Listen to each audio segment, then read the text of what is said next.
Hello friends, कैसे हो आप सभी लोग। आई होप कि सभी बहुत अच्छे होंगे और सभी की सीटेट की तैयारी बहुत अच्छी चल रही होगी।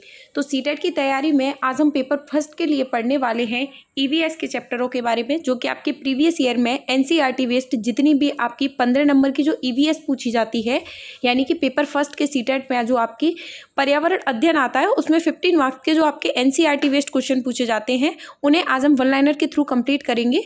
तो वन लाइनर के थ्रू जो हमारी अभी तक लगभग 3 क्लास हो चुकी हैं, आज हमारी ये 4th क्लास है। इसमें आज हम पढ़ने वाले हैं ईवीएस के मोस्ट इंपॉर्टेंट वन लाइनर वो क्वेश्चन जो कि आपके प्रीवियस ईयर में एनसीईआरटी बेस्ड यानी एनसीईआरटी की जो बुक्स होती हैं उन सभी से जो क्वेश्चंस आए हुए हैं। तो आज जो हमारा सबसे फर्स्ट क्वेश्चन है वो है गरम मसाला छोटी और बड़ी इलायची, लौंग, जीरा, दालचीनी, काली मिर्च, सौंठ आदि से बना होता है। जो गरम मसाला होता है, अगर पूछा जाता है उसमें किन किन चीज़ों का मिश्रण होता है, तो जो गरम मसाला होता है उसमें छोटी बड़ी इलायची होती है, लौंग होती है, जीरा होता है, दालचीनी होती है, काली मिर्च होती है, सौंठ होती है। ये सारी चीज़ें मिलकर क्या चीज़ बनी होती है, हमारा गरम मसाला बना होता है। उसके बाद नेक्स्ट है लेफ्टिनेंट कमांडर वाहिदा प्रिज्म भारतीय नौसेना में एक डॉक्टर है। यानी कि जो लेफ्टिनेंट कमांडर वाहिदा प्रिज्म है, ये अगर इनके बारे में पूछा जाता है कि वाहिदा प्रिज्म है ये कौन है, तो ये भारतीय नौसेना में एक डॉक्टर है। कौन है? भारतीय नौसेना में एक डॉक्टर है। लेफ्टिनेंट वाहिदा परेड का नेतृत्व करने वाली पहली महिला है। अगर पूछा जाता है लेफ्टिनेंट जो वाहिदा है वो कौन है, तो ये परेड का नेतृत्व करने वाली एक पहली महिला है जिन्होंने परेड का नेतृत्व किया है। और ये किस चीज़ में है? नौसेना में एक डॉक्टर है। जो भारतीय नौसेना है उसमें एक डॉक्टर है। वाहिदा प्रिज्म जम्मू कश्मीर और राजौरी जिले के थनंडी से है। यानी जो वाहिदा प्रिज्म है वो कहाँ से है? जम्मू कश्मीर के राजौरी जिले के थनंडी नामक गांव से है। परेड में कुल आदेशों की संख्या कितनी होती है? तो 36 होती है। अगर पूछा जाता है कि जो लेफ्टिनेंट वाहिदा परेड का जो नेतृत्व करती हैं उसमें जो परेडों की संख्या होती है, उसमें जो आदेश दिए जाते हैं उनकी टोटल संख्या कितनी होती है? तो 36 होती है। प्रिज्म एक ऐसा कांच होता है जो 7 रंग का दिखाता है। यानी कि जो प्रिज्म होता है वो क्या होता है? एक ऐसा कांच होता है जो कि आपको 7 रंग दिखाता है। हमारा नेक्स्ट क्वेश्चन है जो तिब्बती है, जिसे भोटी भी कहा जाता है, या तो इसे तिब्बती कहा जाता है या भोटी कहा जाता है। ये क्या चीज़ है? ये लद्दाख में बोली जाने वाली एक लैंग्वेज है। लद्दाख में जो लैंग्वेज बोली जाती है उसका क्या नाम है? उसे तिब्बती बोलते हैं या फिर भोटी बोलते हैं। भोटी भाषा में माँ को आमाले कहा जाता है। अगर देखा जाए तो जो तिब्बती भाषा है या फिर भोटी भाषा है उसमें मम्मी को क्या कहा जाता है? तो आमाले कहा जाता है। भोटी भाषा में पिता को क्या कहा जाता है? आवाले कहा जाता है। क्या कहा जाता है? आवाले कहा जाता है। और ये लैंग्वेज कहाँ बोली जाती है? ये लैंग्वेज आपकी लद्दाख में बोली जाती है। उसके बाद नेक्स्ट क्वेश्चन है चींटियां चलते समय जमीन पर कुछ ऐसा पदार्थ छोड़ती हैं जिसे सूंघकर पीछे आने वाली चींटियों को रास्ता मिल जाता है।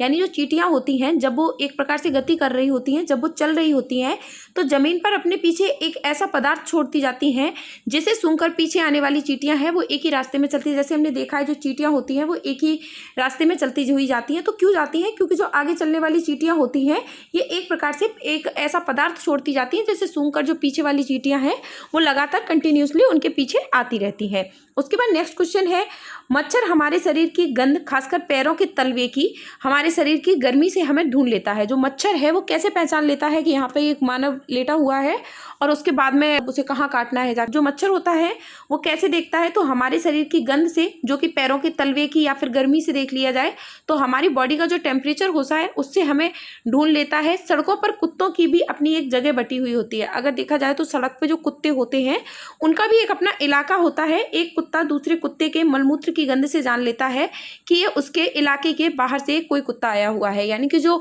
कुत्ते होते हैं अपने इलाके में जिसमें रहते हैं तो उस अपने मलमूत्र की जो गंध होती है उसके द्वारा पहचान लेते हैं कि अगर जैसे उन्हें कोई भी जो गंध होती है वो अलग लगती है तो उन्हें पता चल जाता है कि कोई भी बाहर से एक कुत्ता उनके इलाके में आया हुआ है। जैसे इतने सारे रंग हमें दिखाई देते हैं उतने रंग जानवरों को दिखाई नहीं देते हैं। ये भी मोस्ट इंपॉर्टेंट क्वेश्चन है। जैसे कि हम लोग बहुत सारे कलर्स देख पाते हैं, उसी प्रकार से जो जानवर होते हैं वो बहुत सारे रंगों को नहीं देख पाते हैं। आमतौर पर माना जाता है कि दिन में जागने वाले जो जानवर होते हैं वो कुछ ही रंग देख पाते हैं। यानी जो जानवर दिन में जगते हैं वो कुछ रंगों को देख पाते हैं, लेकिन जो रात में जागने वाले जानवर होते हैं वो हर चीज़ों को सफ़ेद और काली ही देखते हैं। जैसे जो जानवर दिन में जागते हैं वो क्या करते हैं? वो कुछ रंगों को देख लेते हैं। जैसे मनुष्य ज़्यादा कलर्स देख लेता है, उसी प्रकार से जो जानवर होते हैं दिन में जागते हैं वो कुछ रंग तो पहचान लेते हैं, लेकिन जो जानवर रात में जागते हैं वो केवल हर चीज़ को सफ़ेद और काला ही देख पाते हैं। सांप के बाहरी कान नहीं होते हैं, जमीन पे हुए कंपन से ही वह महसूस कर पाता है। जो सांप होता है वो मतलब किसी भी चीज़ को, कि उसके नज़दीक कोई आवाज़ हुई, कि उसके नज़दीक कोई हलचल हुई है, उसे कैसे महसूस करता है, तो उसके कान नहीं होते हैं, ज़मीन में जो कंपन होता है उसके द्वारा वह महसूस कर लेता है कि उसके आसपास कोई हलचल हो रही है। उसके बाद नेक्स्ट है, जंगल में ऊंचे पेड़ पर बैठा लंगूर, पास आती मुसीबत जैसे शेर को या चीता को उसकी मुसीबत ही होते हैं ये, इसको देखकर एक खास आवाज़ निकालकर अपने साथियों को संदेश देता है। जैसे पेड़ की ऊंची डाल पर कोई लंगूर बैठा है और उसके पास में कोई शेर है या चीता है, ये उसके पास में आ रहा है, तो इसे देखकर वो एक खास प्रकार की आवाज़ निकालता है और उसके द्वारा जो उसके साथी होते हैं, जो अदर लंगूर होते हैं, उन्हें बुला लेता है या उन्हें एक प्रकार से संदेश दे देता है कि हमारे आसपास हमें खतरा महसूस हो रहा है। उसके बाद नेक्स्ट है, कुछ पक्षी अलग अलग खतरों के लिए अलग अलग आवाज़ें निकालते हैं। जैसे उड़कर आने वाले दुश्मन के लिए एक तरह की आवाज़ होती है, ज़मीन पे चलने वाले के लिए एक तरह की, और दूसरे के लिए दूसरी तरह की। यानी कि जो पक्षी होते हैं वो अलग अलग खतरों के लिए अलग अलग आवाज़ें निकालते हैं। जैसे कोई भी जो दुश्मन है उनका, वो उड़कर आने वाला है, जैसे कोई पक्षी उनका दुश्मन है वो आने वाला है, तो उसके लिए एक खास प्रकार की आवाज़ होगी। जो चलकर आ रहा है ज़मीन पर, या ऐसे मान लो कोई जानवर आ रहा है उनकी साइड में, जो जिससे उन्हें खतरा महसूस हो रहा है, तो वो उसके लिए एक अलग प्रकार की आवाज़ निकालते हैं। या जैसे उनकी साइड कोई इंसान आ रहा है तो वो एक अलग प्रकार की आवाज़ निकालेंगे। तो जो पक्षी होते हैं वो हर अपने खतरे के लिए कैसी आवाज़ें निकालते हैं, अलग अलग प्रकार की आवाज़ें निकालते हैं। तो ये जितने भी क्वेश्चन हैं ये आपके एनसीईआरटी बेस्ड है, और प्रीवियस ईयर में जो 15 मार्क्स की ईवीएस पूछी जाती है, इससे बाहर आज तक कोई भी क्वेश्चन सीटेट में नहीं आया हुआ है। सारे क्वेश्चन वही आपके इसमें ऐड किए गए हैं जो कि आपके प्रीवियस ईयर में पूछे गए हैं। तो सारे ही क्वेश्चन मोस्ट इंपॉर्टेंट है। एक बार कमेंट बॉक्स में जरूर बताइएगा कि आपको क्लासेस कैसी लगती हैं, चीज़ें समझ में आपको आ रही हैं या नहीं आ रही हैं, क्लास में किसी भी टाइप की कोई कमी तो नहीं लग रही है। तो ये सारी चीज़ें कमेंट बॉक्स में ज़रूर बताइएगा। उसके बाद नेक्स्ट बात करने वाले हैं, जो मछलियाँ होती हैं वो खतरे की चेतावनी एक दूसरे को बिजली की तरंगों से देती हैं। यानी जो मछलियाँ होती हैं वो एक दूसरे को अगर खतरे की चेतावनी देती हैं तो कैसे देती हैं, बिजली की तरंगों के द्वारा देती हैं, जो कि उनके बॉडी से निकाली जाती हैं। कुछ जानवर तूफान या भूकंप आने से पहले कुछ अजीब हरकतें करने लगते हैं। यानी कि जो कुछ जानवर होते हैं, जैसे जो प्रकृति में कोई भी घटना होती है तो ज़्यादातर देखा जाता है कि जानवरों को ये सारी चीज़ें पहले से महसूस हो जाती हैं। तो जानवर अजीब तरह की हरकतें करने लगते हैं, उछलने लगते हैं, इधर उधर कूदने लगते हैं, आवाज़ें निकालने लगते हैं, ऐसा कुछ करने लगते हैं। तो तूफान या भूकंप आने से पहले ही, जो प्राकृतिक कोई भी आपदा आती है उससे पहले जो जानवर होते हैं सबसे पहले अजीब तरह की हरकतें करने लगते हैं। जो लोग जंगल में रहते हैं वे जानवरों के इस व्यवहार को समझते हैं और जान लेते हैं कि भूकंप आने वाला है। यानी कि जो लोग जंगल से जिनका जुड़ाव होता है, जो लोग गाँव में रहते हैं, या ऐसे मान लो जो लोग जंगल में रहते हैं, उन्हें एक प्रकार से इन सारी चीज़ों के, उनके जो व्यवहार होते हैं उनके द्वारा वो पता लगा लेते हैं कि जो जानवर ऐसी हरकतें कर रहे हैं ये क्यों कर रहे हैं, इसका मतलब है कि भूकंप आने वाला है या कुछ भी अनहोनी होने वाली है।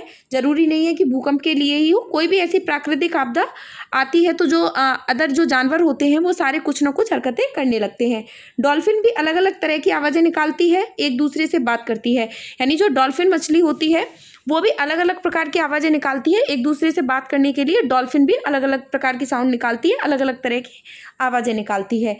वैज्ञानिकों का ये मानना है कि कई जानवर अपनी पूरी भाषा बोल पाते हैं। यानी कि जो वैज्ञानिक हैं उनका मानना है कि कई सारे जानवर ऐसे हैं ये अपनी पूरी भाषा का मतलब ये है कि मतलब उन्हें आ से अनार तो नहीं आते होंगे, उनको मतलब जो अपनी चीज़ें हैं वो एक दूसरे को, जानवर को समझाने के लिए उन्हें बहुत ही परफेक्ट तरीके से आती है कि वो एक जानवर दूसरे जानवर को चीज़ों को बहुत अच्छे से समझा पाता है। तो यानी उनकी जो पूरी भाषा होती है, पूरी लैंग्वेज को वो समझ पाते हैं। उसके बाद में मोस्ट इंपॉर्टेंट होता है स्लॉथ के बारे में हर बार सीटेट से कोई ना कोई क्वेश्चन देखने को मिलता है। तो जो स्लॉथ होता है ये भालू जैसा दिखता है लेकिन भालू नहीं होता है। जो स्लॉथ होता है उसकी जो बॉडी का स्ट्रक्चर होता है वो एक भालू के जैसा होता है लेकिन वो भालू जैसा नहीं दिखता है। ये दिन में करीब 17 घंटे पेड़ों पर उल्टे लटक कर सिर को लटकाकर मस्ती से सोते हैं। जो स्लॉथ होता है, अगर पूछा जाता है कितने घंटे सोता है तो 17 घंटे लगभग सोता है। कैसे सोता है तो उल्टा पेड़ की डाली पर लटक कर मस्ती में सो जाता है। ये जिस पेड़ पर रहते हैं उसी के पत्ते खाकर पलते हैं। यानी कि जो स्लॉथ होते हैं वो जिस पेड़ पर रहते हैं, जैसे वो इस पेड़ पर रह रहा है तो जब तक वो उसका जीवन काल रहेगा, मतलब जब तक इस पेड़ के सारे पत्ते नहीं खा लेता है वो, तब तक वो इसी पेड़ पर रहेगा। और जैसे ही वो इस पेड़ के पत्ते सारे फिनिश कर देगा उसके बाद उसके पास बने दूसरे पेड़ पे चला जाएगा, फिर उसके पत्ते को फिनिश करेगा, फिर उसके बाद तीसरे पे चला जाएगा, उसके पत्तों को फिनिश करेगा। जब 40 वर्ष में वो ये अपना जीवन काल पूरा कर लेते हैं तो लगभग ये 8 पेड़ों पर ही घूमने में तकलीफ उठा पाते हैं। यानी कि ये जो स्लॉथ होते हैं इसकी एज कितनी होती है, 40 वर्ष होती है मैक्सिमम। ये सप्ताह में एक बार ही शौच करने के लिए पेड़ से नीचे उतरते हैं। जो स्लॉथ होते हैं सप्ताह में एक बार जब पेड़ से नीचे उतरता है तो वो केवल शौच करने के लिए उतरता है, यानी कि इसे एक प्रकार से बहुत ज़्यादा आलसी जानवर माना गया है। उसके बाद नेक्स्ट बात करते हैं, बाघ की जो मूंछें होती हैं वो हवा में हुए कंपन को भांप लेती हैं और उसे शिकारी को बिल्कुल सही स्थिति का पता चल जाता है। जो बाघ होता है अगर कोई भी जैसे कंपन हो रहा है कि जैसे उसके आसपास कोई कंपन होता है तो वो शिकारी के आने की वजह से हो रहा है या उसे किसी अन्य जानवर से खतरा है, तो वो क्या करता है अपनी मूंछों की सहायता से उसे पता चल जाता है कि किस तरफ से उसे खतरा हो रहा है और किस वजह से हो रहा है। यानी जो पेड़ों में होने वाली जो सरसराहट होती है उसके द्वारा वो पता लगा लेता है कि ये जो खतरा है ये उसे किस चीज़ का है, कोई जानवर है या फिर कोई शिकारी वगैरह है। तो ये सारी चीज़ें बाघ पता लगा लेता है। तो ये थे हमारे मोस्ट इंपॉर्टेंट एनसीईआरटी बेस्ड वो क्वेश्चन जो कि आपके प्रीवियस ईयर में पूछे गए हैं। आई होप आपको क्लासेस पसंद आ रही होंगी। क्लास को ज़्यादा से ज़्यादा शेयर कीजिए ताकि आपको ऐसी ही बेनिफिशियल वीडियोस कंप्लीट आपके थ्योरी की तरह बिल्कुल अच्छे से कंप्लीट करा दी जाए ताकि आपके एग्जाम में आपके बहुत अच्छे मार्क्स आ पाएँ, क्योंकि वैकेंसीज जो हैं वो आपकी इस बार आने की बहुत ज़्यादा चांसेस हैं यूपी में भी, और सीटेट आपका अदर स्टेट में भी एलिजिबल होता है।